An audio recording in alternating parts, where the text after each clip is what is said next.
The morning sun cast long shadows through the windows of Mel's diner as Harold Hank Mitchell pushed through the glass door at exactly 8:15, just like he had every Tuesday for the past 15 years. The little bell above the door chimed its familiar welcome, and Betty, the waitress who'd been serving coffee since before Hank started coming here, looked up from behind the counter with a warm smile. "Morning. Hank," she called out, already reaching for the coffee pot. "Your usual spot's waiting for you." Hank nodded and made his way to the corner booth in the back of the diner. It wasn't the fanciest seat in the house, but it gave him a clear view of the entire restaurant and both exits. Old habits from his military days, he supposed. Some things you never really shake off even after 60 years. He settled into the worn vinyl seat with a soft grunt. At 85, his joints reminded him every morning that he wasn't 20 anymore. The booth had become like an old friend over the years. The crack in the red vinyl that ran along the back of the seat, the wobbly table leg that he'd learned to avoid putting too much weight on, the way the morning light hit just right so he could read his newspaper without squinting. Betty appeared at his table before he'd even fully settled in, coffee pot in hand. She was probably in her 60s now, Hank figured, though she'd never admit it. Her gray hair was pulled back in the same practical ponytail she'd worn for years, and her uniform was as crisp as always despite the early hour. Black coffee, 2 eggs over easy, wheat toast, and a side of bacon, she said, not bothering to write it down. "Am I getting predictable in my old age, or are you?" Hank chuckled, the sound coming from deep in his chest. "I'd say we both are, Betty, but there's something to be said for knowing what you like." She poured his coffee, the steam rising up between them. "That there is. Be right back with your breakfast." As Betty headed back to the kitchen, Hank pulled his reading glasses from his shirt pocket and unfolded the morning paper. The local Gazette wasn't much compared to the papers he used to read when he lived in the city, but it kept him connected to what was happening in his small town. There was something comforting about reading, about the high school football team's latest win or the upcoming county fair instead of the endless stream of bad news that seemed to fill the bigger newspapers. He took a sip of his coffee and smiled. Betty made it strong just the way he liked it. Not like that fancy coffee shop that had opened up across town, where they put more milk and sugar in their drinks than actual coffee. This was real coffee, the kind that could wake you up and keep you going through whatever the day might throw at you. The diner was filling up with the usual morning crowd. There was old Pete, who ran the hardware store, sitting at the counter working his way through a stack of pancakes that looked big enough to feed a family. At the table near the window, Mrs. Henderson was having her weekly breakfast with her sister, the two of them catching up on all the town gossip over scrambled eggs and hash browns. Hank knew most of the faces in the diner, at least by sight. That was one of the things he loved about small-town life. After spending most of his younger years moving from base to base with the Army, never staying anywhere long enough to really get to know people, it felt good to be part of a community, where the waitress knew your order and the other customers, nodded hello when you walked in. He turned the page of his newspaper and found himself looking at a story about a group of local veterans who were organizing a memorial service for Veterans Day. The photo showed several men around his age, some in their old uniforms, others wearing caps that showed which branch of the service they'd been in. Hank unconsciously reached up to touch his own cap, a simple green baseball cap with Korea veteran embroidered on the front. It wasn't much to look at, that cap. The color had faded over the years, and there was a small stain on the brim that he'd never been able to get out. But it meant the world to him. It represented 2 of the hardest years of his life, fighting in a war that most people had forgotten about before it was even over. He'd earned the right to wear that cap through months of bitter cold, fear that never quite went away, and the loss of friends whose names were now carved in stone memorials. Betty returned with his breakfast, setting the plate down carefully in front of him. The eggs were perfect, the bacon crispy without being burnt, and the toast was golden brown. It looked exactly the same as it had every Tuesday for 15 years, and that consistency was exactly what Hank needed. "There you go, honey," Betty said, refilling his coffee cup. "You need anything else?" "This is perfect, thank you," Hank replied, picking up his fork. "How's your grandson doing? Last time we talked, he was having some trouble in school." Betty's face brightened. "Oh, he's doing much better now. Turns out he just needed a little extra help with his reading. His teacher says he's one of the smartest kids in the class. He was just struggling with some of the words." "That's wonderful to hear," Hank said, and he meant it. Over the years, he'd watched Betty's family grow through her stories. Her grandson felt almost like family to him now, even though he'd only met the boy a few times. As Betty moved on to check on her other customers, Hank cut into his eggs and took his first bite. The familiar taste brought back memories of countless mornings spent in diners just like this one during his traveling days. There was something universal about a good breakfast in a small-town diner. Whether you were in Kansas or California, Georgia, or Maine, you could always count on finding eggs cooked right, coffee that actually tasted like coffee, and people who treated you like you belonged. He continued reading his paper while he ate, occasionally glancing up to watch the other customers. There was something peaceful about the morning routine, the way everyone seemed to move at their own pace without any of the rush and stress that filled so many people's lives these days. Here in Mel's diner, surrounded by the quiet chatter of neighbors and the gentle clatter of dishes, the world felt manageable and safe. Hank finished his eggs and pushed the empty plate away but kept his coffee cup close.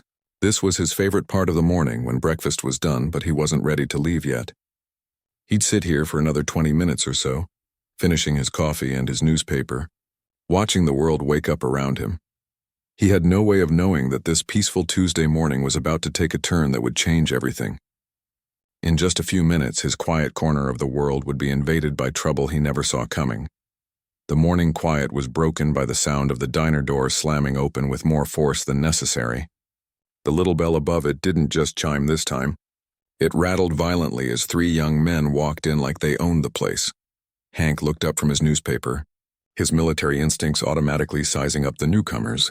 The one in front was clearly the leader, a stocky guy in his mid-20s with arms covered in tattoos and an attitude that seemed to fill the entire room. He wore a dirty baseball cap backwards and a sleeveless shirt that showed off muscles he was obviously proud of. Behind him followed two smaller guys who looked like they were trying hard to be just as tough as their friend. Betty was behind the counter, and Hank could see the change in her expression immediately. Her welcoming smile disappeared, replaced by the careful, neutral look she wore when she didn't want trouble but expected it anyway. "Morning, boys," she said, her voice polite but cautious. "Take any seat you like." The big guy, who his friends kept calling Tank, looked around the diner like he was surveying his kingdom. His eyes moved from table to table, taking in old Pete at the counter, Mrs. Henderson and her sister by the window, and finally landing on Hank in his corner booth. "Come on, guys," Tank said to his friends, loud enough for everyone in the diner to hear. "Let's grab that big table in the middle. I'm starving." But instead of heading to the table he'd mentioned, Tank made a detour that took him right past Hank's booth. As he walked by, he bumped the table hard enough to make Hank's coffee cup rattle in its saucer. "Sorry, old-timer," Tank said, but his tone made it clear he wasn't sorry about anything. Hank looked up at him calmly. "No problem, son." Tank stopped walking. Something about being called son seemed to rub him the wrong way. He turned around and looked down at Hank with a smirk that didn't reach his eyes. "Son?" Tank repeated. "That's funny. You know what I think is funny about old guys like you? You all think you deserve some kind of special respect just because you're old." Hank folded his newspaper carefully and set it aside. "I don't think anyone deserves anything they haven't earned," he said quietly. "I'm just trying to enjoy my breakfast." "Yeah?" Tank's voice got a little louder. "Well, maybe some of us are trying to enjoy our morning too, without having to look at some decrepit old man taking up space." The conversation in the diner started to die down as other customers began to notice what was happening. Mrs. Henderson stopped talking to her sister and was watching nervously. Old Pete had turned around on his stool at the counter to see what all the commotion was about. Betty walked over quickly, trying to diffuse the situation. "Is everything okay here?" "Can I get you boys some coffee?" Tank ignored her completely, keeping his attention focused on Hank. "You know what your problem is, old man? You don't know when you're not wanted." Hank took a slow sip of his coffee and looked up at Tank with steady eyes that had seen much worse than a young bully in a small-town diner. "Young man, I fought in Korea so that people like you could have the freedom to say whatever you want. But that doesn't mean you should." "Korea." Tank laughed, a harsh sound that made several customers flinch. "That was like 100 years ago. Nobody cares about some ancient war that nobody even remembers." His two friends had moved closer now, feeding off their leader's aggressive energy. One of them, a skinny kid with greasy hair, snickered. "Yeah, like what did you do, fight with swords and stuff?" The other one, slightly bigger but clearly not as smart, added, My grandpa always said Korea wasn't even a real war anyway. Hank felt a familiar tightness in his chest, the same feeling he got whenever someone dismissed the sacrifice he and his fellow soldiers had made. But he kept his voice level. Your grandfather is entitled to his opinion. We all fought for his right to have one. Tank leaned down closer to Hank's table, his voice dropping to what he probably thought was a menacing whisper. Listen, Gramps, why don't you take your war stories and your sad little breakfast and find somewhere else to eat? This place is for people who actually matter. That's enough, Betty said firmly, stepping closer to the table. I'm going to have to ask you boys to either sit down and order something or leave. Tank straightened up and turned to face her, his intimidation tactics now directed at the waitress who'd been nothing but kind to everyone who walked through the door. Or what, you going to call the cops on us for talking? I might, Betty replied, crossing her arms. This is a family restaurant, not a place for you to bother our customers. Tank's friends exchanged glances, clearly enjoying the scene their leader was creating. The skinny one stepped closer to Betty. Maybe you should mind your own business, lady. We're not doing anything wrong. Hank started to stand up, his protective instincts kicking in when he saw Betty being threatened. But Tank immediately turned back to him, his eyes lighting up like he'd been hoping for exactly this reaction. Oh, now the old hero wants to play tough guy? Tank put his hand on Hank's shoulder and pushed him back down into his seat with more force than necessary. Stay right there, Grandpa. Adults are talking. The push was hard enough to jar Hank's coffee cup, sending the hot liquid spilling across the table and into his lap. Hank quickly moved his newspaper out of the way, but his pants were soaked with coffee.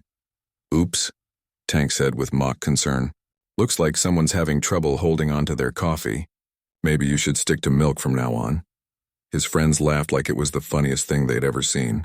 The bigger one pointed at the wet spot on Hank's pants. Look, I think he wet himself. Around the diner, the other customers were getting increasingly uncomfortable. Old Pete had pulled out his phone and looked like he was debating whether to call someone. Mrs. Henderson was whispering urgently to her sister, both of them looking frightened. Hank pulled napkins from the dispenser and began cleaning up the spilled coffee, his movements careful and deliberate. There's no need for this kind of behavior, he said quietly. Why don't you boys just order your breakfast and leave everyone alone? Tank knocked the napkins out of Hank's hands. Who asked you to talk? I don't remember asking for your opinion about anything. Betty had moved back behind the counter, and Hank could see her reaching for the phone. Tank noticed it too. Don't even think about it, lady, he called out to her. We're just having a friendly conversation with our new friend here. Tank reached down and flicked the brim of Hank's veteran cap, pushing it down over his eyes. Nice hat, Gramps. Did you get that at the dollar store? Hank straightened his cap with dignity that remained unshaken despite the harassment. His jaw was tight, but his voice stayed calm. That cap represents service to this country. Maybe you should show it some respect. Respect? Tank's voice got even louder. The only thing I see is a sad old man wearing a dirty old hat, sitting in a booth that could be used by real customers. The situation was escalating quickly, and everyone in the diner could feel it. What had started as rude behavior was turning into something much more serious, and Hank knew he needed to be very careful about how he handled what came next. Despite everything that was happening around him, Hank Mitchell remained perfectly calm. His hands didn't shake as he continued cleaning up the spilled coffee, and his breathing stayed steady and controlled. Anyone watching might have thought he was just a helpless old man accepting his fate, but they would have been dead wrong. 60 years ago, Hank had learned to stay calm under pressure when bullets were flying and mortars were exploding around his foxhole. He'd learned to think clearly when fear tried to take over. And he'd learned that the best way to handle a bully was to let them think they were winning right up until the moment they realized they weren't. Tank was still standing over him, obviously enjoying what he saw as complete dominance over a defenseless elderly man. His two friends had positioned themselves on either side of the booth, blocking any easy escape route. To them, this was probably the highlight of their week, picking on someone who couldn't fight back. What they didn't understand was that Hank wasn't looking for an escape route. He was assessing the situation the same way he'd been trained to do in the army. 3 opponents, all younger and stronger but also cocky and stupid. The leader was aggressive but sloppy, more interested in showing off than actually thinking through his actions. The other 2 were followers, dangerous in a group but probably harmless on their own. More importantly, Hank knew something they didn't. He wasn't as alone as he appeared to be. You know what I think? Tank continued his verbal assault, clearly warming up to his audience of frightened diner customers. I think old guys like you had your time and now it's over. Nobody wants to hear about your ancient wars or pretend to care about what you did 50 years ago. Hank nodded thoughtfully, like he was actually considering Tank's words. You might be right about that, he said quietly. Times certainly have changed. Tank seemed surprised by the agreement. He'd probably expected more argument, more fight. Damn right they have. And it's about time people like you figured out that the world doesn't owe you anything just because you're old. While Tank was talking, Hank casually reached into his jacket pocket and pulled out his cell phone. It was a simple phone, nothing fancy, but it did what he needed it to do. His fingers moved across the keypad with the confidence of someone who'd sent this particular message before. Tank noticed the phone immediately. What do you think you're doing there, Gramps? Calling your mommy? Just letting someone know where I am, Hank replied calmly, finishing his text and hitting send. My family likes to keep track of me. The skinny friend laughed. Oh no, guys. He's telling on us. What are we going to do? Tank snatched the phone out of Hank's hands before he could put it away. Let's see who Grandpa here thinks is going to save him. He looked at the screen, reading the message out loud. Mel's Diner, now trouble. Tank laughed so hard he nearly dropped the phone. That's it? That's your big emergency message? What kind of help do you think is coming from that? His friends joined in the laughter. The bigger one slapped Tank on the back. Maybe his nurse is going to come running with his wheelchair. Or his grandson will show up with a whole army of Boy Scouts, added the skinny one. Hank just sat quietly, watching Tank wave his phone around like a trophy. You can keep the phone if you want, he said. The message is already sent. Tank's expression changed slightly. Something about Hank's complete lack of concern was starting to bother him. This wasn't going the way he'd expected. The old man was supposed to be scared by now, maybe even crying. Instead, he was sitting there like he was waiting for something. You think you're pretty smart, don't you? Tank leaned down closer to Hank's face. You think someone's actually going to come help you? I think, Hank said carefully, that everyone gets what they deserve eventually. That was apparently the wrong thing to say. Tank's face darkened and his friends stopped laughing. The mood in the diner shifted from uncomfortable to genuinely dangerous. Betty had been watching the whole scene from behind the counter, and she could see that things were about to get much worse. She'd already called the police, but they were at least 10 minutes away, maybe more. She looked around the diner, hoping one of the other customers might step in to help. But old Pete was in his 70s himself, and Mrs. Henderson and her sister looked terrified. Tank grabbed the edge of Hank's table and leaned his full weight on it, bringing his face within inches of the older man's. You know what I think your problem is? I think you still believe you're some kind of tough guy. But look around, old man. It's just you against all of us, and nobody's coming to help. Hank met Tank's stare without flinching. In his eyes, Tank might have caught a glimpse of the soldier who'd once faced down enemy fire without backing down. But he was too angry to notice. I've been in worse situations than this, Hank said quietly. Yeah? When was that, during the Civil War? Tank straightened up and turned to his friends. This old fool thinks he's some kind of war hero. The skinny friend spotted something that made him grin. Hey Tank, check out his stupid hat. Tank's eyes focused on Hank's veteran cap, and his expression turned mean in a way that made everyone in the diner hold their breath. Oh yeah, his special little hat. The one that makes him think he's better than everyone else. Before Hank could react, Tank reached out and grabbed the cap right off his head. The veteran's gray hair, usually hidden under the cap, was now visible, making him look older and more vulnerable than before. Give that back, Hank said, his voice carrying an edge for the first time since the confrontation began. Or what? Tank held the cap up high, examining it like it was some kind of joke. Korea veteran. Wow, so impressive. I bet you tell everyone about your big war adventures. He flipped the cap over, looking at the sweat stains and wear marks that came from years of faithful wear. This thing is disgusting. When's the last time you washed it? That cap means something, Hank said, starting to stand up from his seat. It represents people who didn't come home. Tank pushed him back down with one hand while holding the cap with the other. Sit down. I'm not done looking at this piece of junk. The cap represented more to Hank than these young men could possibly understand. It wasn't just a piece of cloth with some words embroidered on it.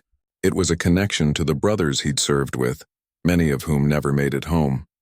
It was a reminder of the worst and best moments of his life, and a symbol of service to something bigger than himself. Tank seemed to understand that the cap was important to Hank, which only made him want to mess with it more. He tossed it carelessly from hand to hand, watching the old man's eyes follow every movement. "Please," Hank said, his voice quiet but intense. "Just give it back, please," Tank mocked. "Oh, now we're begging? That's more like it." Then with a cruel smile, Tank did something that crossed a line that should never be crossed. He dropped the cap on the floor and stepped on it, grinding it under his heel like it was a piece of trash. "Oops," Tank said, looking down at the cap under his foot. "Looks like your precious hat isn't so special after all." The change in Hank was immediate and visible. His jaw tightened, his hands clenched into fists, and something dangerous flickered behind his eyes. For the first time since the confrontation began, Tank might have realized he was playing with fire.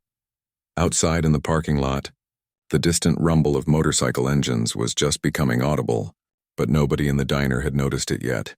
The sound started as a distant rumble, so faint that most people in the diner didn't even notice it at first.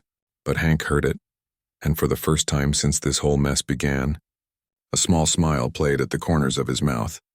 Tank was still standing over him, clearly enjoying the fact that he'd managed to get under the old man's skin by stepping on his cap.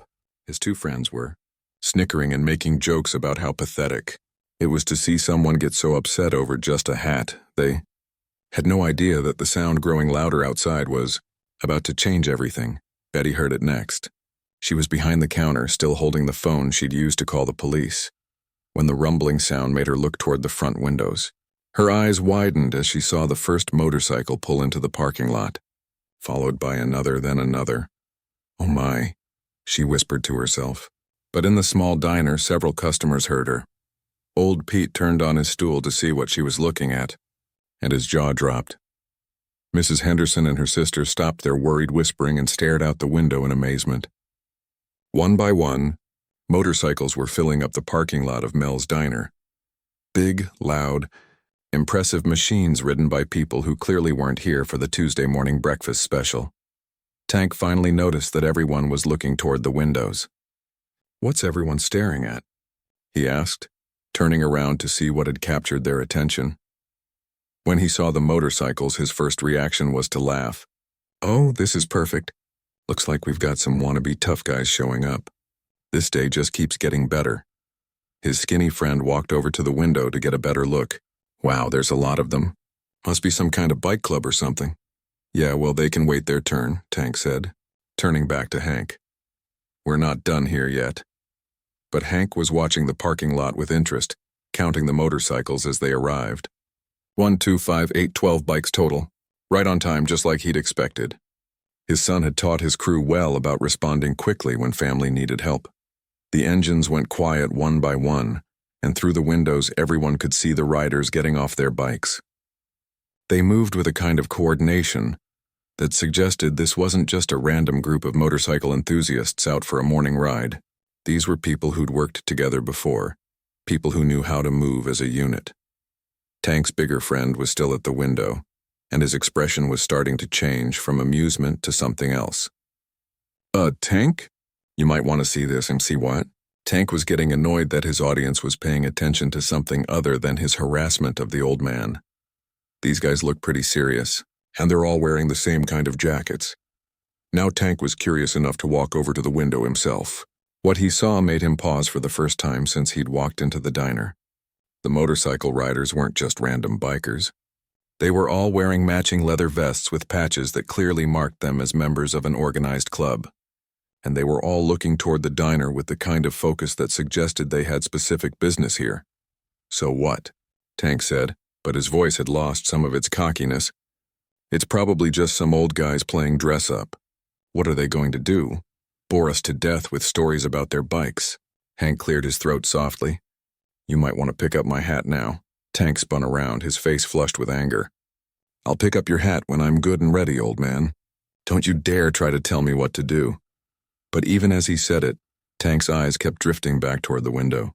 The motorcycle riders were walking toward the diner now, and there was something about the way they moved that made it clear they weren't here by coincidence.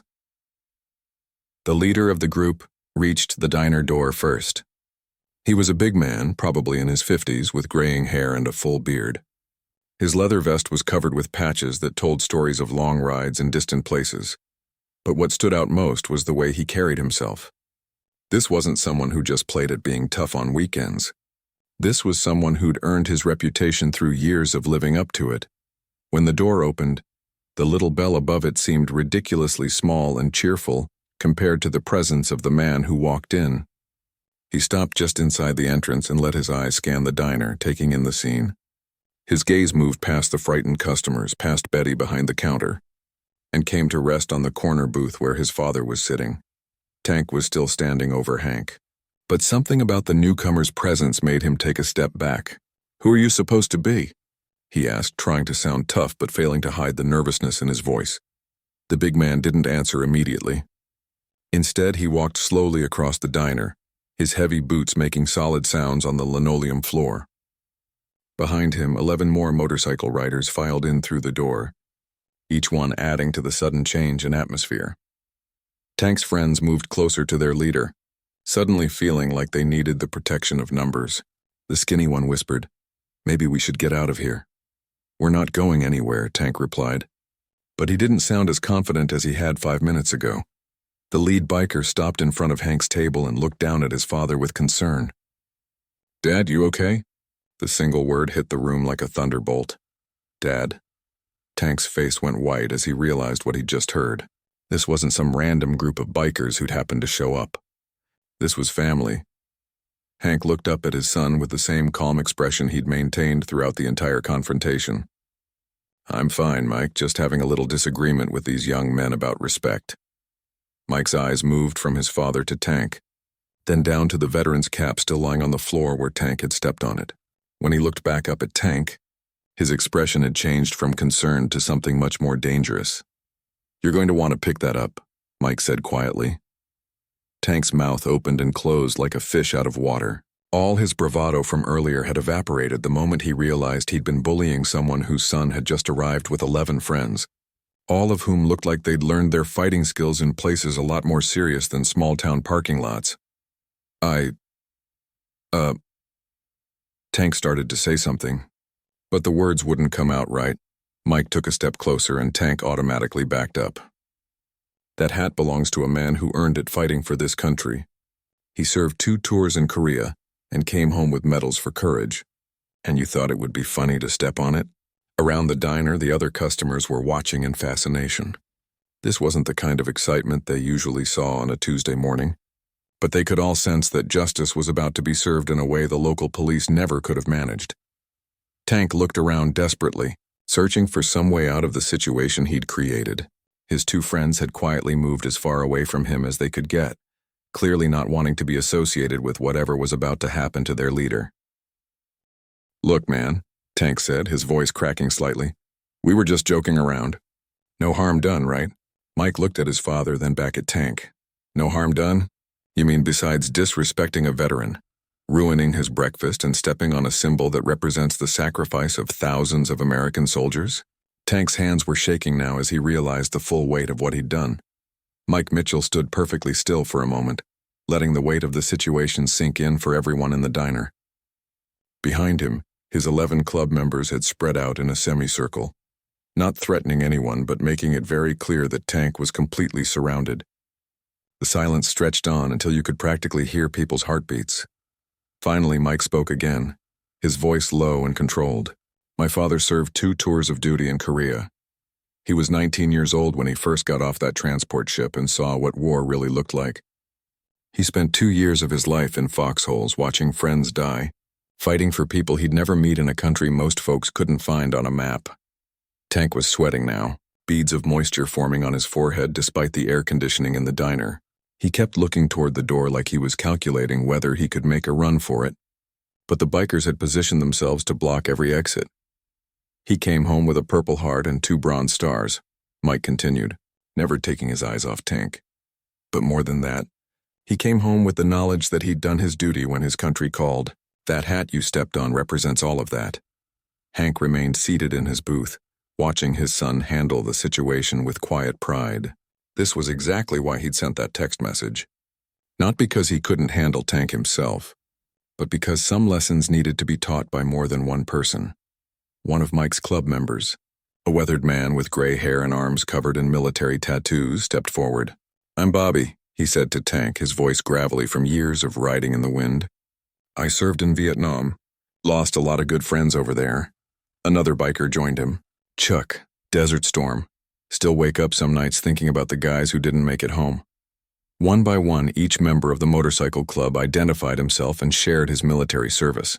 Korea, Vietnam, Desert Storm, Iraq, Afghanistan. Between the 12 of them, they represented decades of military service and sacrifice. Tank's face had gone completely pale. What had started as a fun morning of bullying an old man had turned into a nightmare, where he was surrounded by veterans who'd actually earned their respect the hard way. "You know what the funny thing is?"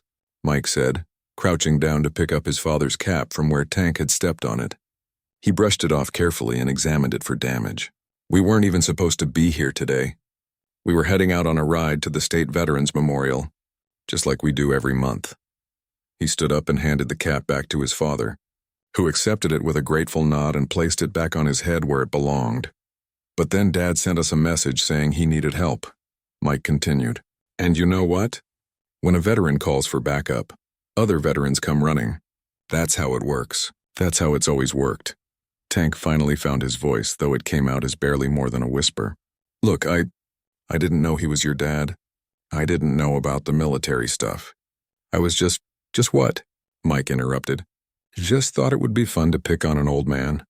Just figured nobody would care if you ruined someone's morning. Just decided that an 85-year-old man eating breakfast was somehow threatening to you." Around the diner, the regular customers were watching the scene unfold with fascination. Old Pete had turned completely around on his stool to get a better view.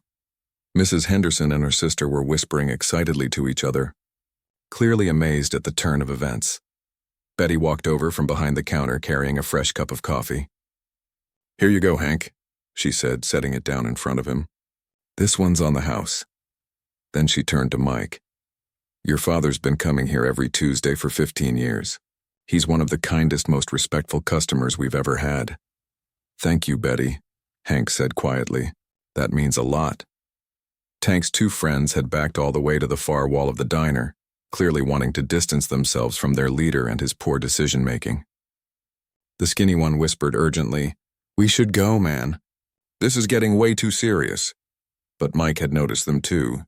"Oh no," he said, looking in their direction. "You two were part of this too. You don't get to just walk away like nothing happened."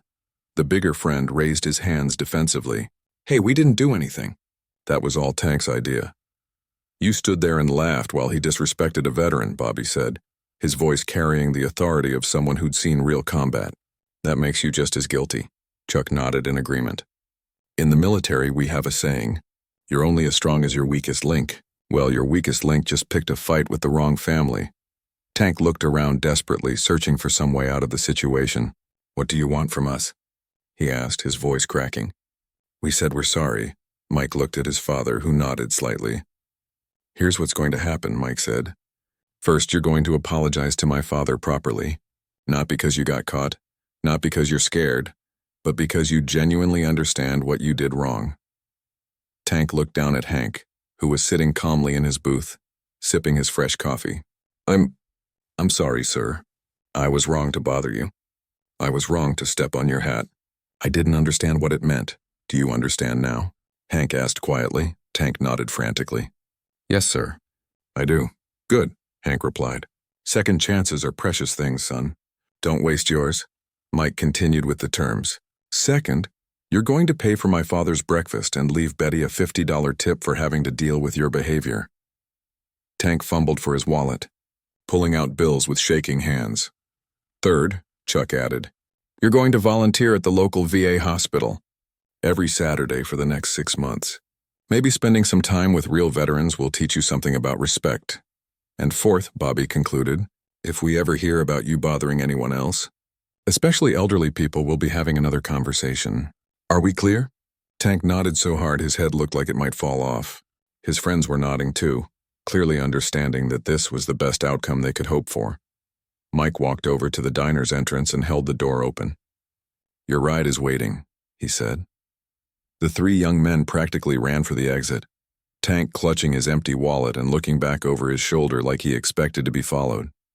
Through the windows, everyone watched as they hurried to their beat-up car and drove away faster than was probably safe. As the dust settled, Mike and his club members began filing back outside to their motorcycles. But before leaving, each one stopped to shake Hank's hand and exchange a few words with the veteran who'd become an unexpected brother in arms. "Take care of yourself, sir," Bobby said, "and thank you for your service." "Thank you for mine," Hank replied, the traditional response that created an instant bond between warriors. Mike was the last to leave. He kissed his father on the forehead and said, "Same time next month for our ride to the memorial? Wouldn't miss it," Hank replied. As the motorcycle engines roared to life outside, the diner returned to its normal Tuesday morning atmosphere. Old Pete went back to his pancakes. Mrs. Henderson resumed her conversation with her sister, and Betty refilled coffee cups around the room. But something had changed. The other customers kept glancing over at Hank with new respect, understanding now that the quiet old man in the corner booth was someone special. Over the following weeks, word spread through the small town about what had happened at Mel's diner, and Hank found himself being treated like the hero he'd always been. Tank kept his promise about volunteering at the VA hospital. 6 months later, he was still there, not because he had to be, but because he'd learned what real service looked like. He never bothered another elderly person again, and whenever he saw a veteran's cap or military license plate, he found himself standing a little straighter and feeling grateful for freedoms he'd never thought about before.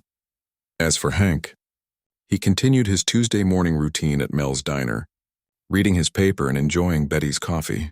But now he knew that when respect is earned through service and sacrifice, it has a way of protecting itself through the bonds of brotherhood that never truly fade.